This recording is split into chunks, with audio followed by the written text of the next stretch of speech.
Bonjour, bienvenue. Aujourd'hui, je te propose de travailler les maths. Donc, c'est pour préparer ton brevet. On va attaquer tout de suite avec le sujet qu'ont eu les élèves en 2022, donc le sujet de métropole. Je te laisse prendre connaissance du sujet. Donc, l'exercice 1, c'est une famille qui se promène au bord d'une rivière et les enfants aimeraient connaître la largeur de la rivière. Donc, ils prennent des repères A, C, E, B, D. Et cela, ça génère donc une figure. La figure que ça génère, peut-être que d'emblée tu la reconnais, c'est une figure qui ressemble à une configuration, moi j'appelle ça papillon.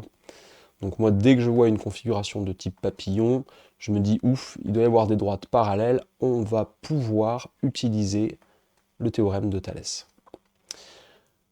Sur cette figure, tu remarques tout de suite qu'il y a des angles droits. Donc cette figure, moi je te conseille systématiquement de la refaire, c'est-à-dire dès que tu as un problème de maths ou un problème de physique-chimie, récupérer les données de l'énoncé, c'est la garantie pour toi de ne pas passer à côté d'une information. Donc ça te permet de bien prendre connaissance du sujet et du problème.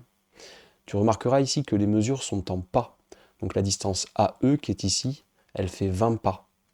Donc probablement qu'ensuite on va te donner l'équivalence entre des pas et des mètres ou quelque chose comme ça.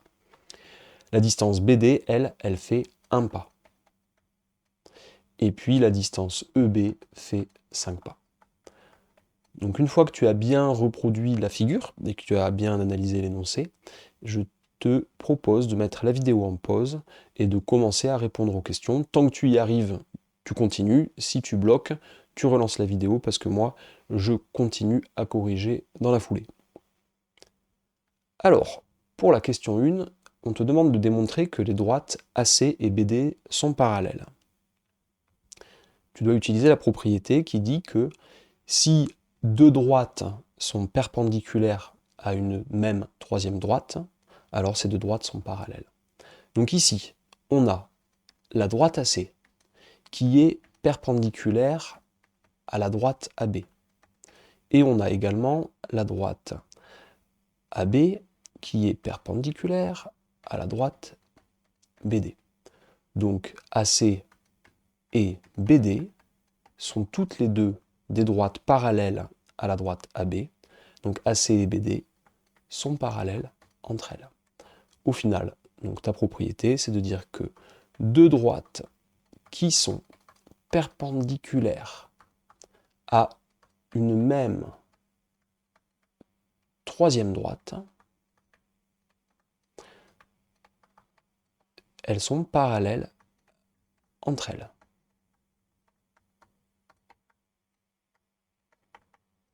Alors pour avoir tous les points, de manière générale, et puis pour t'habituer un peu à ce qui va être attendu au lycée, il faut que tu rédiges tes réponses et que tu justifies tes réponses en utilisant les propriétés et en les donnant. Question 2. Alors si tu ne l'as pas encore fait, je te laisse mettre la vidéo en pause, chercher par toi-même, et puis tu relances la vidéo pour avoir la correction. Déterminer en nombre de pas la largeur AC de la rivière. Donc là, si tu veux trouver la longueur de AC, nécessairement, tu vas avoir besoin de justifier que tu peux utiliser le théorème de Thalès. Pour pouvoir utiliser le théorème de Thalès, tu as besoin d'abord d'avoir une configuration de Thalès. Ici, c'est le cas, on a une configuration papillon. Donc, on va utiliser notre théorème de Thalès. On va dire A, E et B sont alignés dans cet ordre.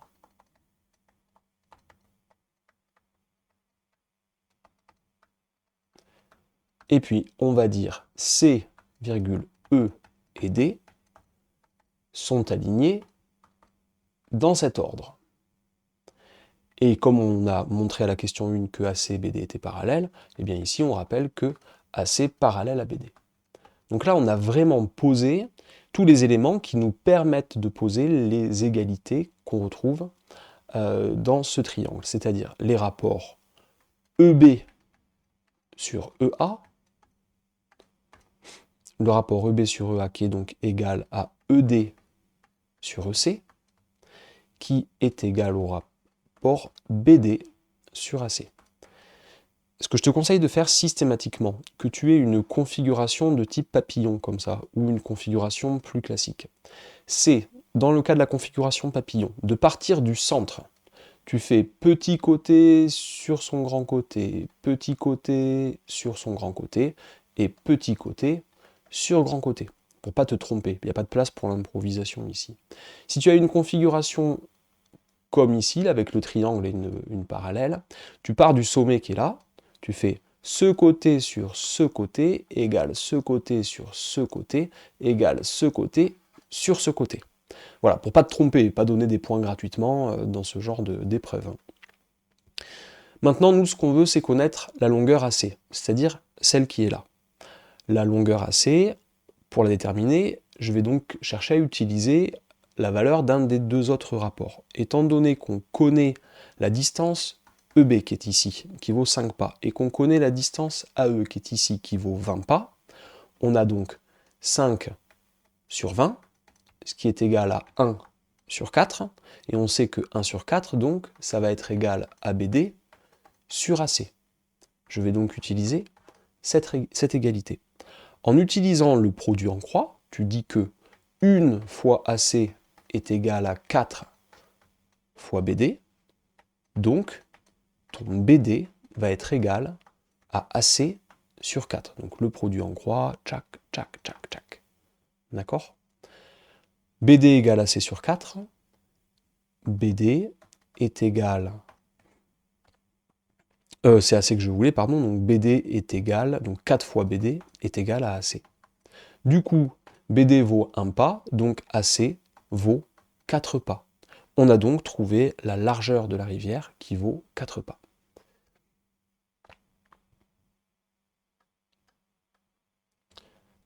Alors, à présent, tu peux t'attaquer à la question 3. Je te laisse mettre la vidéo en pause. Si tu l'as déjà fait, on enchaîne. Alors, on te demande de déterminer la longueur CE. Tu as un triangle ACE, qui est rectangle en A, qui possède un côté qui fait 20 pas, et puis un côté AC qui vaut donc 4 pas. Eh bien, tu vas appliquer le théorème de Pythagore. Dans le triangle AEC rectangle en A, on applique le théorème de Pythagore. Le théorème de Pythagore. Donc d'après le théorème de Pythagore, on a AE au carré plus AC au carré qui va être égal à CE au carré.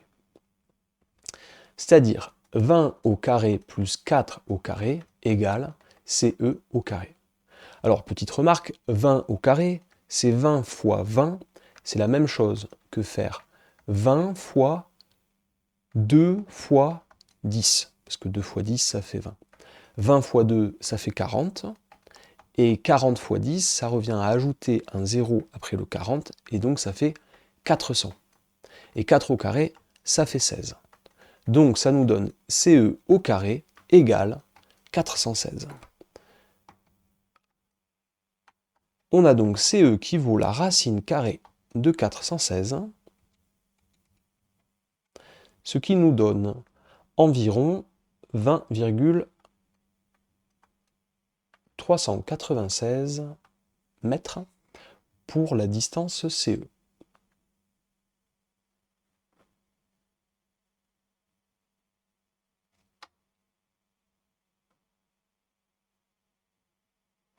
Alors pardon, petit bouclage, ce sont des pas. Je me disais, waouh, j'ai un problème. Du coup, non, on est en pas, et on nous dit que la longueur d'un pas, c'est 65 cm. Donc si un pas, c'est 65 cm, eh bien, on fait 20,936 pas multiplié par 0,65 mètres, car 65 cm, c'est 0,65 mètres.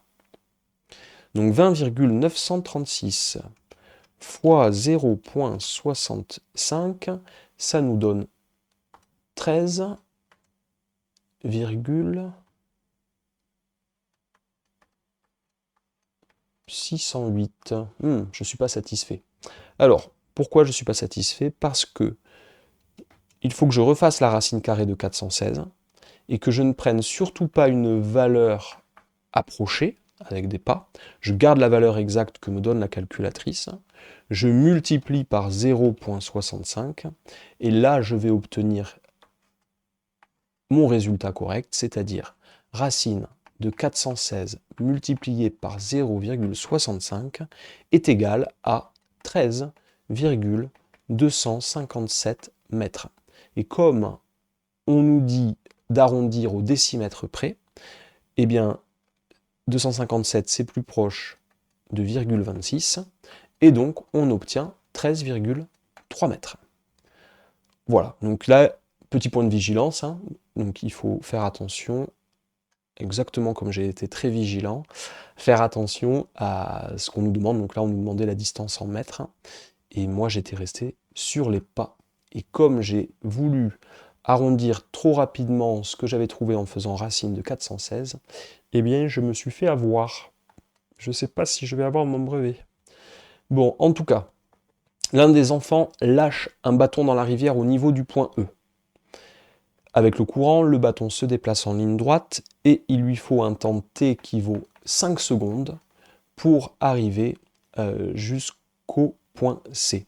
Donc en gros, ce bâton parcourt une distance EC qui vaut environ 13,3 mètres en 5 secondes. Donc je te laisse répondre aux questions A et B. Alors, on te demande de calculer la vitesse du bâton en mètres par seconde. Tu vas donc utiliser la formule qui dit que la vitesse, c'est égal à la distance divisée par le temps. La vitesse, elle s'exprime en mètres par seconde, la distance en mètres et le temps en secondes. Donc la vitesse du bâton ici, qui parcourt 13,3 mètres en 5 secondes, eh bien ça te donne environ 2,66 mètres par seconde. Alors j'ai écrit 2,66 mètres point seconde moins 1 parce qu'au lycée c'est souvent de cette manière qu'on va écrire mètres par seconde. Tu peux aussi écrire comme tu le fais au collège, mètres / seconde. Petit b, est-il vrai que le bâton se déplace à une vitesse moyenne inférieure à 10 km/h?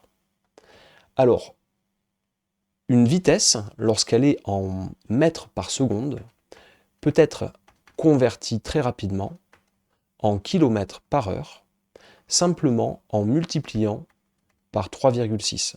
A l'inverse, si tu as une vitesse en kilomètres par heure que tu veux passer en mètres par seconde, il te suffit de diviser par 3,6.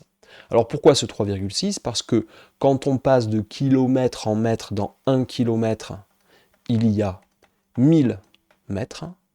Et quand on passe des heures aux secondes, dans 1 heure, il y a 3600 secondes. Donc quand on parcourt 1 kilomètre, on parcourt beaucoup de mètres, et dans 1 heure, il y a beaucoup de secondes. Bon, le plus simple, c'est de te rappeler parfaitement de ce résultat, c'est très utile. Donc, étant donné qu'on avait une vitesse de 2,66 mètres par seconde, on multiplie cette vitesse en mètres par seconde par 3,6, et puis là, tu vas trouver 9,576 km par heure.